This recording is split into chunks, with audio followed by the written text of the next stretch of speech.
2025ல் என்கிட்ட 2 லட்ச ரூபா தான் இருக்கு. அதுல பெஸ்ட் பைக்கா எனக்கு சொல்லுப்பா அப்படின்னா உங்களுக்காக தான் இந்த வீடியோவை நான் கிரியேட் பண்ணியிருக்கேன். இதுல வர எல்லா வண்டியுமே நான் வந்து டெஸ்ட் ட்ரைவ் பண்ணி பார்த்துட்டேன், யூஸும் பண்ணி பார்த்துருக்கேன். ஓனர்ஷிப் ரிவ்யூ பத்தி எனக்கு தெரியும். ஸோ அதுல டாப் 5ல பார்த்தீங்கன்னா நம்ம ஹோண்டா கம்பெனிலேருந்து ஹார்னட் 2.0 தான். இதுதான் நம்ம 5th பிளேஸ்ல வருது. எதுக்காக அப்படின்னா இது ரொம்ப நாளாவே இருக்கு. ரெண்டாவது டிசைனா இருக்கட்டும், ஃபேமிலி யூஸா இருக்கட்டும், சொல்லப்போனா இது ஒரு ஜாப்பனீஸ் இன்ஜின்னால நல்ல ஒரு ஸ்மூத்தான இன்ஜின். அதுக்கப்புறம் நீங்க லோக்கல்ல சிட்டி யூஸ் பண்றீங்க, ஃபேமிலிக்காக யூஸ் பண்றீங்கன்னா கண்டிப்பா இந்த வண்டி உங்களுக்கு சூட் ஆகும். நீங்க இதை வச்சு சின்ன சின்ன லாங் டிரைவ் பண்றீங்க, அதுக்கப்புறம் எனக்கு மைலேஜும் நல்லா வேணும். உங்களுக்கு 50 கிட்டலாம் கூட அது மைலேஜ் வந்து நீங்க ஓட்டுற ஸ்டைலை பொறுத்து உங்களுக்கு வந்து வேரி ஆகும். ரெண்டாவது இந்த வண்டி 17.26 PS-ம் 15.9 டார்க்கையும் வந்து ரிலீஸ் பண்ணுது. இதுல என்னன்னா இப்போ வரைக்கும் வந்து சிங்கிள் சேனல் ஏபிஎஸ் தான் கொடுத்துருக்காங்க. நான் ஃபர்ஸ்டே சொல்லிடுறேன், மோஸ்ட்லி இப்போ வர வண்டி 2025க்கு மேல எல்லாமே 2 lakhக்குள்ள கம்பல்சரி டியூவல் சேனல் ஏபிஎஸ் தான் செலக்ட் பண்ணுங்க. இந்த ஹார்னட்லயே உங்களுக்கு வந்து சிங்கிள் சேனல் ஏபிஎஸ் தான் கொடுக்குறாங்க. இப்போ அப்டேட்ல அப்படின்னா கண்டிப்பா வாங்காதீங்க. இப்போ லேட்டஸ்டா வந்து லீக் எல்லாம் வந்துட்டு இருக்க சிங்கிள் சேனல் ஏபிஎஸ் தான் அப்படின்ற மாதிரி. மேபி கன்ஃபார்ம் ஆகிற டியூவல் சேனல் ஏபிஎஸ் வரதுக்கு வாய்ப்புகள் அதிகமா இருக்கு. இப்போ சொல்ற எல்லா வண்டியுமே டியூவல் சேனல் ஏபிஎஸ் 2025ல கண்டிப்பா நீங்க எதிர்பார்க்கலாம். என்னுடைய ப்ரெஃபரன்ஸ், என்னுடைய ஒப்பீனியன் என்னன்னா, எனக்கு நிறைய டைம் வந்து இந்த டியூவல் சேனல் ஏபிஎஸ் வந்து காப்பாத்தி இருக்குது. ஸோ அதனாலதான் சொல்றேன், நீங்க 2 lakhக்கு முடிவு பண்ணீங்கன்னா கண்ணை மூடிட்டு டியூவல் சேனல் ஏபிஎஸ் எந்த வண்டியில இருக்கோ நீங்க அதை வாங்குங்க. இப்போ நான் சொல்ற வண்டியில எல்லாமே மோஸ்ட்லி 2025ல டியூவல் சேனல் ஏபிஎஸ் வந்து அப்டேட் பண்ணிடுவாங்க. ஸோ அது மாதிரி வெஹிக்கல்ஸ் தான் இது. நல்ல கம்ஃபர்டபுளான வெஹிக்கிள் தான் இந்த ஹார்னட்டும். ரெண்டாவது பார்த்தீங்க அப்படின்னா இதோடைய சஸ்பென்ஷனும் நான் லாஸ்ட்டாக ஓட்டுறப்போ ஒரு மீடியம் சொல்லலாம், நல்லா தான் இருக்கு. பட் ரொம்ப அப்படின்ற மாதிரி கிடையாது. மோனோஷாக் சஸ்பென்ஷன் தான் கொடுத்துருக்காங்க. அடுத்து டாப் 4ல நம்ம டிவிஎஸோட 160 இல்லை 200 4V.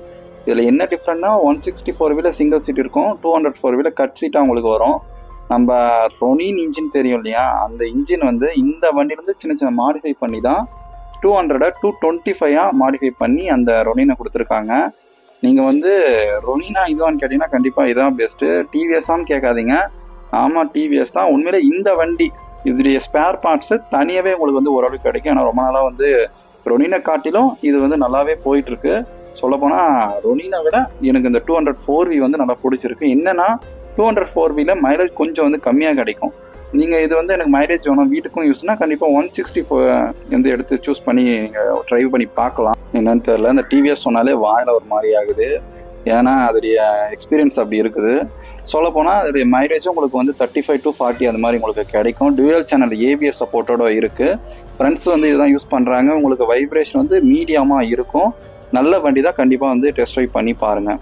டாப் 3ல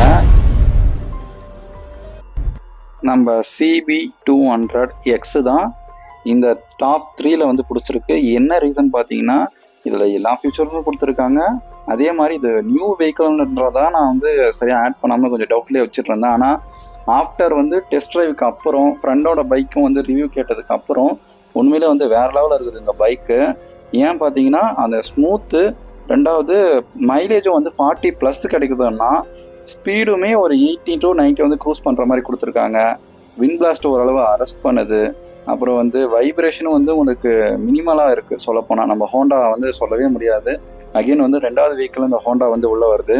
சீட் ஹைட்டு பார்த்தீங்கன்னா வந்து 810 வந்து வந்து இருக்கும். பெட்ரோல் டேங்கோட கெப்பாசிட்டி பார்த்தீங்கன்னா உங்களுக்கு 12 லிட்டர் வந்து கிடைக்கும். 5 கியர் வந்து ஸ்பீட் மேனுவல் இருக்குது உங்களுக்கு வந்து டிரான்ஸ்மிஷனு. இதில் சின்ன குறைன்னு பார்த்தீங்கன்னா இந்த சஸ்பென்ஷன் வந்து கொஞ்சம் ஹார்டாக இருக்கிற மாதிரி இருக்குது. அதுக்கப்புறம் பார்த்தீங்கன்னா இந்த பில்லியன் சீட்டும் கொஞ்சம் சின்னஸாக இருக்கிற மாதிரி இருக்குது. இதெல்லாம் சின்னஸாக நீங்கள் வந்து மேனேஜ் பண்ணுற மாதிரி இருக்கும். இதுவும் வந்து டியூவல் சேனல் ஏபிஎஸ் வந்து 2025ல் எடுத்துகிட்டு வந்துடுவாங்க தான் நினைக்கிறேன். இது வரைக்கும் இது சிங்கிள் சேனல் ஏபிஎஸ் தான் இருக்குது. நியூ அப்டேட் வெர்ஷனில் டியூவல் சேனல் வந்துடும் தான் கண்டிப்பாக வந்து எல்லாரும் எதிர்பார்க்கப்படுது. வந்துடுச்சா உண்மையிலே வந்து இது பெஸ்ட்டு வெஹிக்கிள், நீங்கள் கண்டிப்பாக டெஸ்ட் ட்ரைவ் பண்ணி பாருங்கள். அடுத்து டாப் 2ல நம்ம பஜாஜ் NS 160 125 200 எல்லாமே இந்த செக்மெண்ட்டுக்குள்ளே வரும். இதில் 160ல இருந்தே உங்களுக்கு டியூவல் சேனல் ஏபிஎஸ் வந்து கொடுத்துருவாங்க. இதை நீங்கள் வந்து எல்லா பர்பஸ்க்கும் நீங்கள் யூஸ் பண்ணிக்கலாம். ரெண்டாவது இதோடைய ஸ்பேர் பார்ட்ஸ் உங்களுக்கு லோக்கல் கடையிலே கிடைக்கும். நீங்கள் வந்து பெரிய இஷ்யூலாம் கிடையாது, எனக்கு சர்வீஸ் சென்டர் பஜாஜில் ஒழுங்காக பண்ண மாட்டேங்கிறாங்க அப்படின்னா அதுவும் ப்ராப்ளம் கிடையாது. ஏன்னா உங்களுக்கு ஸ்பேர் பார்ட்ஸோட அவைலபிலிட்டி கம்மி ரேட்லேயும் உங்களுக்கு எல்லா இடத்துலையும் கிடைக்கிற மாதிரி தான் இந்த பஜாஜோட ஸ்பேர் வந்து இருக்குது. அதுவும் இல்லாமல் இந்த வண்டிக்கு இன்ட்ரோவே தேவையில்ல.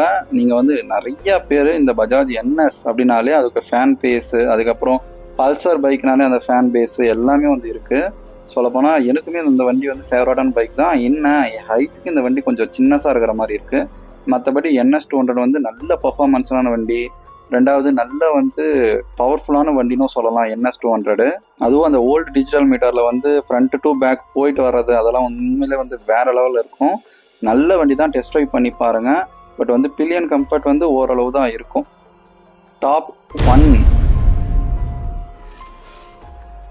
டாப் ஃபர்ஸ்ட்டில் 2 பைக் வரும். அதில் நம்ம RS 200 2025 மாடல்.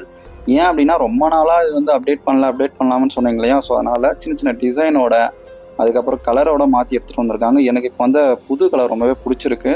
சின்ன லீக் இமேஜஸ் தான் இருக்குது. இப்போ வந்து எல்லாரும் வண்டி வாங்குறீங்கன்னா கொஞ்சம் வெயிட் பண்ணுங்கள். இப்போ வந்து புதுசாக 2025 இந்த மோட்டோ இதில் எல்லா வண்டியும் புதுசாக வந்து ரிலீஸ் பண்ணுவாங்க. நிறைய விதமான மாடலான வண்டி எல்லாமே டிஃப்ரெண்ட் அப்டேட்டோட நிறைய எடுத்துகிட்டு வருவாங்க. கொஞ்சம் வெயிட் பண்ணி வாங்குங்க தான் என்னுடைய பெஸ்ட்டு சஜஷனாக இருக்கும். இந்த RS 200 அதில் ஒன்று தான். குறிப்பாக என்னுடைய அடுத்த வெஹிக்கிள் முதல் இடத்துல பார்த்தீங்கன்னா MT-15 தான். ஆல்ரெடி எல்லாரும் கெஸ் பண்ணியிருப்பீங்க. ஆமாம், இந்த MT-15 நான் என்ன சொல்கிறதுனே தெரியுது. ஆல்ரெடி நான் ஃபஸ்ட்டு R15 சொல்லியிருப்பேன். அதோடைய இன்ஜின்னா 155cc டாப் ஸ்பீட் வேணுமா, டாப் ஸ்பீடு இருக்குது. மைலேஜ் வேணுமா, மைலேஜ் இருக்குது. எல்லாமே இருக்குது.